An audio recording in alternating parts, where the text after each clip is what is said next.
आज हम एक्सप्लेन करने जा रहे हैं फ्रॉम का सीजन 2 और ये है इसका एपिसोड 1। तो चलिए शुरू करते हैं। पिछले वाले एपिसोड में आपने देखा कि जिम को सिग्नल मिल जाता है और सामने से इससे कोई कहता है कि तुम्हारी बीवी को गड्ढा नहीं खोदना चाहिए था, और ये सुनते ही ये घर की तरफ भाग पड़ता है और घर में गड्ढा खोदने के कारण जमीन में एक दरार आ जाती है, जिसके कारण टैबिटा इस टनल में आ गिरती है और यहाँ पहले से वेक्टर मौजूद होता है। वेक्टर इससे कहता है कि वो राक्षस यहाँ सोते हैं, और जिम जब घर आता है तो ये देखता है कि सामान के कारण टनल का रास्ता ब्लॉक हो चुका है। और दूसरी तरफ जंगल में तूफान के कारण सेरा इस सफेद कपड़े वाले लड़के की बात सुनकर शरीफ को इस तिलस्मी पेड़ के अंदर भेज देती है, जिसके कारण शरीफ इस कुएं जैसी जगह पर आकर फंस जाते हैं। आखिर में हम डाइनर के बाहर एक बस को आता देखते हैं। अब आगे हम देखते हैं कि शरीफ शाम के वक्त घंटे बजाते हुए शहर में घूम रहे हैं। तभी एक तूफान आता है और इनका हाथ जोरों से कांपने लगता है, लेकिन अनफॉर्चुनेटली ये सिर्फ एक सपना होता है और शरीफ अभी भी इस जगह पर फंसे हुए होते हैं। फिर हम बस में इस लड़के को देखते हैं। इसका नाम एल्जिन है। ये आराम से गाना सुनते रहता है। तभी ये बाहर देखता है और बस को वापस मोड़ने को कहता है। तभी ये लड़का, इसका नाम रैंडल है,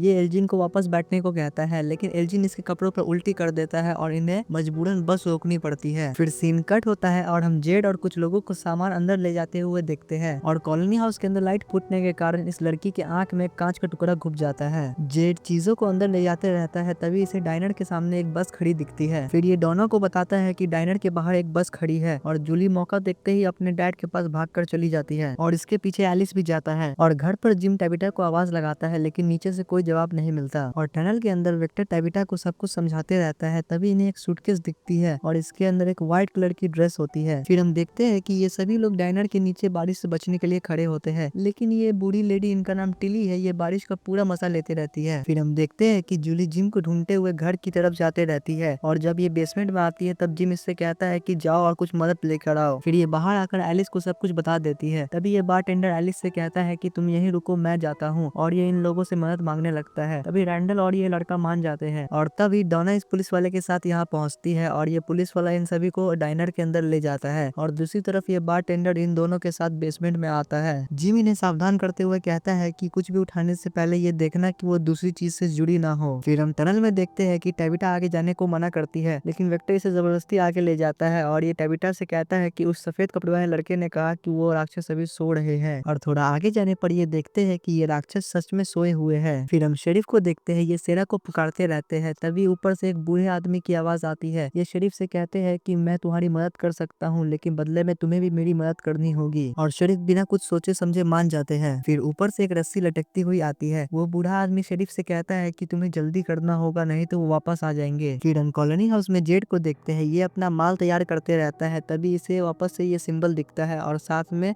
एक मिमिक्री डॉल भी, और फिर से सब कुछ हमेशा की तरह गायब हो जाता है। फिर ये आराम से बाहर कॉरिडोर में अपना माल फूकते रहता है। तभी इथन इससे इसका हाल पूछता है। तब ये कहता है कि मुझे लगा कि हम सभी घर जा पाएंगे, पर ऐसा कुछ नहीं है। फिर ये इथन से कहता है कि तुम और वेक्टर तो अच्छे दोस्त हो ना, तो तुम मुझे उसके रूम में ले चलो। फिर हम टनल में वेक्टर और टैबिटा को देखते हैं। इन्हें यहाँ बहुत सा सामान दिखता है, और साथ में सोए हुए राक्षस भी। तभी वेक्टर को ये मिमिक्री डॉल दिखती है, और ये इसे देखते ही भाग जाता है। फिर टैबिटा टॉर्च लेकर इसके पास आती है, और यहाँ हम देखते हैं कि वेक्टर उस डॉल को देखने के बाद बहुत ही डरा हुआ होता है। और दूसरी तरफ जेड वेक्टर के रूम में कुछ काम का ढूंढते रहता है, लेकिन ईथन इसे ऐसा करने से मना करता है। फिर ये ईथन को ये निशान दिखाते हुए कहता है कि जब भी मुझे कुछ अजीब दिखाई देता है तब मुझे ये निशान भी दिखता है, और ये कहता है कि मैंने इस डायरी में ये निशान नहीं बनाए। फिर ये ईथन को ये फोटो दिखाते हुए कहता है कि यहाँ पीछे बचपन का वेक्टर है, और जब ये आदमी जिंदा था तब वेक्टर भी यहाँ था। इसका मतलब वेक्टर इस निशान के बारे में कुछ जानता होगा। फिर हम देखते हैं कि ये लड़की एल्जिन को बस से बाहर ले आती है, और डोना इस बस ड्राइवर को इस जगह के बारे में सब कुछ समझाती है, लेकिन ये इसकी बातों पर भरोसा नहीं करती। और थोड़ी दूर जाने पर एल्जिन को दौरे पड़ने लगते हैं, जैसे सेरा को पड़े थे। फिर हम घर के अंदर देखते हैं। ये सभी सामान हटाते रहते हैं, लेकिन धीरे धीरे ऊपर का फर्श ढहने लगता है, और देखते ही देखते पूरा घर इनके ऊपर ढह जाता है। फिर जूली और बाकी सभी लोग घर की तरफ भागते हुए जाते हैं, और जूली जिम को आवाज लगाती है, और नीचे से जवाब भी मिलता है, और हम देखते हैं कि रैंडल सुरक्षित बाहर निकल आता है। ये तीनों इतनी बुरी तरह फंसे हुए होते हैं कि ये अपने शरीर को बाहर नहीं निकाल पाते। फिर हम टैबिटा और वेक्टर को देखते हैं। ये दोनों आगे बढ़ते रहते हैं। तभी इन्हें एक पत्थर से बनी हुई चीज दिखती है, और एक पत्थर का बॉल आकर इसे गिरा देता है। फिर टैबिटा इस पिंजरे जैसी जगह पर जाकर देखती है तो इसे एक डरावनी सी बच्ची दिखती है, जिसके कारण ये चिल्ला उठती है, और इसके कारण ये राक्षस जाग जाते हैं। फिर टैबिटा वेक्टर को लेकर इस छोटे से सुरंग के अंदर चली जाती है, और दूसरी तरफ हम देखते हैं कि ये लड़की एल्जिन के लिए कुछ सामान ले आते रहती है। तभी क्रिस्टी इसे देखकर हैरान हो जाती है, और ये लड़की भी। फिर ये दोनों आपस में गले मिलते हैं। यहाँ हमें पता चलता है कि ये लड़की कोई और नहीं बल्कि मैरियल है, जिससे क्रिस्टी प्यार करती है। और दूसरी तरफ वेक्टर और टैबिटा इस छोटे से सुरंग के सहारे बाहर निकल जंगल में पहुंच आते हैं। फिर हम देखते हैं कि ये बस ड्राइवर सभी लोगों को वापस बस में बैठने को कहती है और इन लोगों के मलबा उठाने पर जिम के ऊपर पत्थर गिरने लगते हैं। जिम इन्हें समझाता है कि ये सभी चीज एक दूसरे से जुड़ी हुई है, तो आराम से करो।